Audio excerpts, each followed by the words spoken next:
Welcome back to my channel. Today I'm filming a video that I'm kind of excited about because I've been reading a lot lately and I've been trying to find a way to film a video about the books I've been reading without like just titling it the books I've been reading. I recently got back into reading and I've been reading a lot. So this video is going to be all the books I read in the month of June, and I'll give you guys a little bit of like why I liked the books or what I didn't like about the books.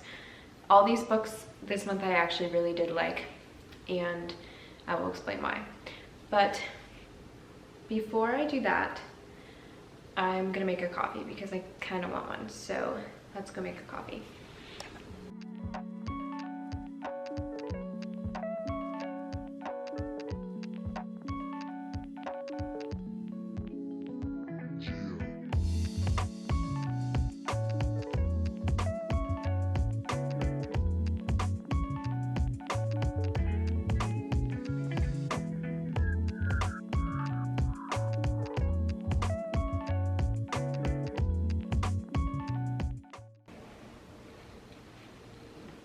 Okay, I'm back.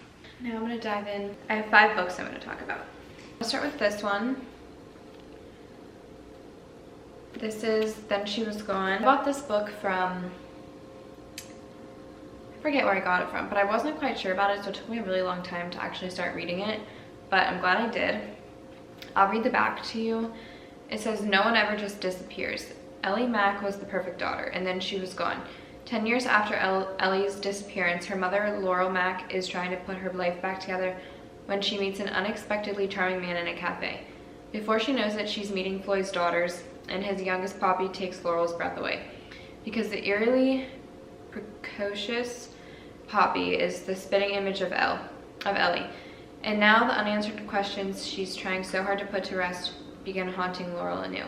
Where did Ellie go? Did she run away from home as the police have long suspected, or did something more sinister happen?" This book was a little bit disturbing at some parts. It is very detailed and very gruesome about what happened to Ellie. It's a lot different than any of the other books I read. I thought this book was going to be kind of boring, but I was surprised to find out that it wasn't. There's a really big plot twist, and you kind of spend the whole book trying to like figure out what happened to Ellie, and then you find out at the end sort of thing.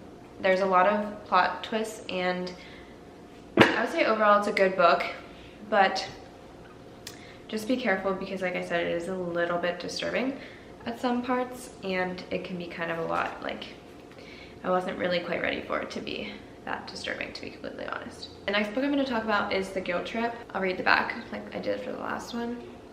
Rachel and Jack, Paige and Noah and Will, 5 friends who've known one another for years. Then along comes Allie, Will's new fiance.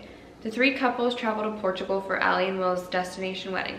The weekend away at the gorgeous clifftop villa is a chance to relax and get to know Allie a little better. She seems perfectly nice, and Will seems happy after years of bad choices. But when Rachel discovers a shocking secret about Allie, everything changes. As the wedding weekend unfolds, the secrets each of them holds begin to spill, and friendships and marriages threaten to unravel. Again, I was expecting this book to be kind of just like a lot of other books I've read, but I was kind of surprised towards the end because the ending is very different than what I was expecting. This is a good like beach read, I would say, because it is set in Portugal in the summer. Very tropical, like vacation vibes, I would say. The only thing I would say that at the beginning of this book, you get introduced to a lot of characters at one time, and honestly, all their relationships and how everybody goes with one another is kind of confusing. It took me a few chapters to figure out who was who and like what was going on, but after that it is really good. And there's like a lot of, it's almost like reality TV in a book. Like there's a lot of drama and secrets and like things you find out throughout the book that you're like, wow, I wasn't expecting that. But that's all I have to say about this book. I'm mentioning this book because this is the book that has gotten me into reading again. I actually didn't read this book in June, but I just really loved it that I wanted to talk about it in this video. So that's why we're here. I'm not even gonna read the back of this book because I'm sure that if you read books at all, you know this book and you've read it. Like, this book has been so popular recently for good reason. This book was amazing. This is probably my favorite book by Colleen Hoover. I've read It Ends With Us and Ugly Love, but this book has such a good plot and like plot twist and the drama behind it is so good. It's like mysterious, a little bit creepy. There's like a love story while this like creepy stuff is going on. This book is really good. If there's one book from this entire video that you think that you would like to read, make it this one. I would 1000% read this book again, and I wish I could forget it so that I could read it again. This book I actually bought because Ryan said the cover looked cool, so that's why I bought it. This is The Maidens. I wasn't quite sure if I wanted to read this book or not. The book is by the same guy who wrote The Silent Patient. I'm sure all of you have heard that book too. I've read that book. I don't know how to pronounce the guy's last name in this book. His name's Edward Fosca, I think. I hope I'm not saying that wrong. I don't know how they come up with these names. Authors are awesome. Anyway, Edward is a murderer. Of this, Mariana is certain. But Fosca is untouchable, a handsome and charismatic Greek tragedy professor at Cambridge University. He's adored by staff and students alike, particularly by the members of a secret society of female students known as the Maidens. Mariana is a brilliant but troubled group therapist who becomes fixated on the Maidens when one member, a friend of Mariana's niece Zoe, is found murdered in Cambridge. Mariana, who was once herself a student at the university, quickly suspects that behind the idyllic beauty of the spires and turrets and beneath the ancient traditions lies something sinister, and she becomes convinced that despite his alibi, Edward is guilty of the murder. But why would the professor target one of his students? And why does he keep returning to the rites of Persephone, the maiden, and her journey to the underworld? When another body is found, Mariana's obsession with proving Edward's guilt spirals out of control, threatening to destroy her credibility as well as her closest relationships. But Mariana is determined to stop this killer, even if it costs her everything, including her own life. If this is like a classic whodunit book, like a murder happens and the characters spend the whole book trying to figure out who did it, you try to spend the whole book trying to figure out who did it, at the end you find out but you're like, is it who you thought it was, kind of thing. This book is cool because there's so many different characters in this book. You learn so many details about all of them. Like, it doesn't just focus on 2 to 4 characters. There's like so many characters in this book. This author alone, he's really good at writing a whole entire book and making you think one thing, and then when you get to the end you realize that what you thought was completely wrong. He did the same thing in The Silent Patient. I thought the whole entire book that I knew exactly what was happening, and then I got to the end and I realized I had no idea what was happening. But that's kind of like what this book is like. So if you like books like that, this book is really good. Right, I only have one more book, and this book I just recently bought at Barnes & Noble. I think it's a newer book.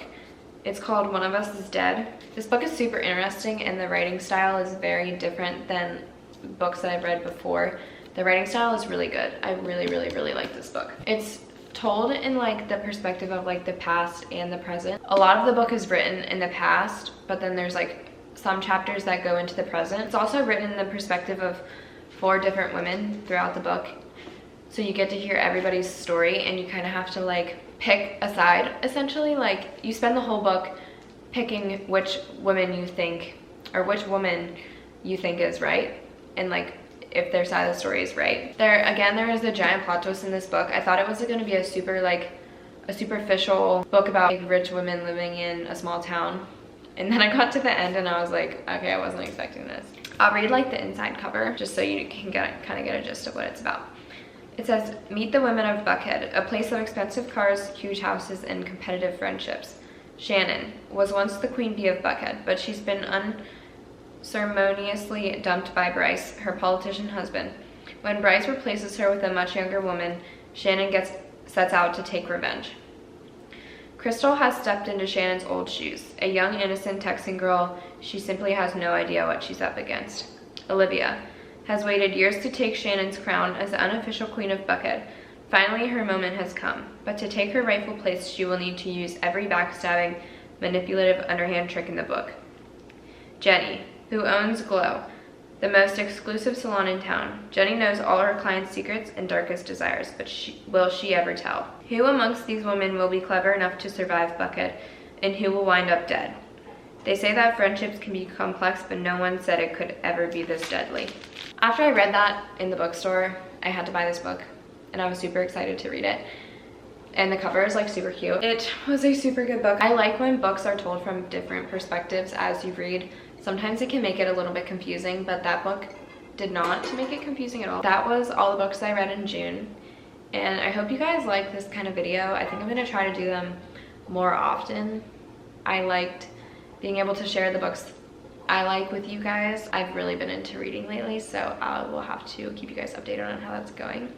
Hopefully when school starts, I'll still have time to read. As you can tell from all of these books, I kind of have like a favorite genre. I guess you could say I really like mysteries and thrillers and like books about murder. I don't know what else to say. I kind of like the mysterious aspect of like trying to figure out what's gonna happen before the book is done. I hope you guys enjoyed, and I'll see you guys in the next video. Bye.